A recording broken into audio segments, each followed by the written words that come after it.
Баршаңызға сәлем, менің арнама қош келдіңіздер. Бүгін қазақтың ұлттық тағамы өте дәмді әрі пайдалы тағамның бірі майсөк дайындайтын боламыз.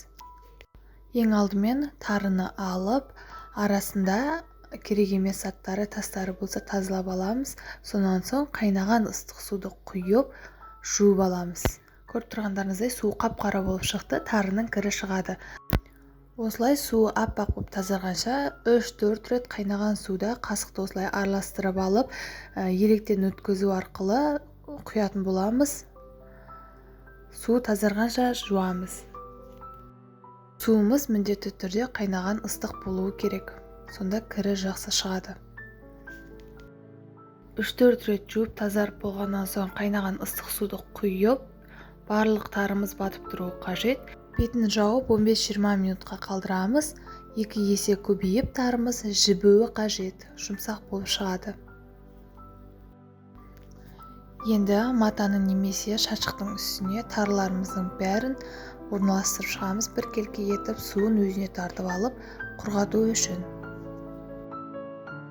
Барлығын бір келке етіп, барлық жеріне жеткізіп, қойып шығамыз.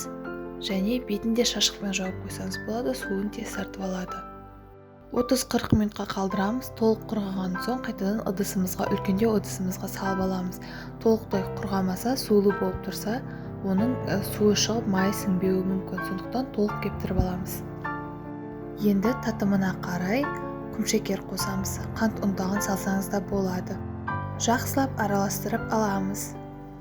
Үстінен бөлме температурасында тұрған жұмсақ сары майымызды қосып, жақсылап араластырып аламыз. Қолдың көмегімен араластырсаңыз да болады. Жақсылап араластырып болғаннан соң әдемі көріну үшін осылай кесеге салып, тарелкаға төңкеретін боламыз. Сонда домалақ әдемі формасы шығады.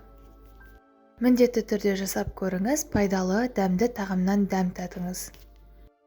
Осымен біздің майсөк дайын болды. Өте әдемі әрі дәмді болып шығады. Қолдың майын қоссаң, тіптен дәмі кіреді. Видео рецепт ұнаса, лайк басып, видеоның астында тұрған подписаться белгісін басуды ұмытпаңыз. Астарыңыз дәмді болсын. Сіздермен Мадина.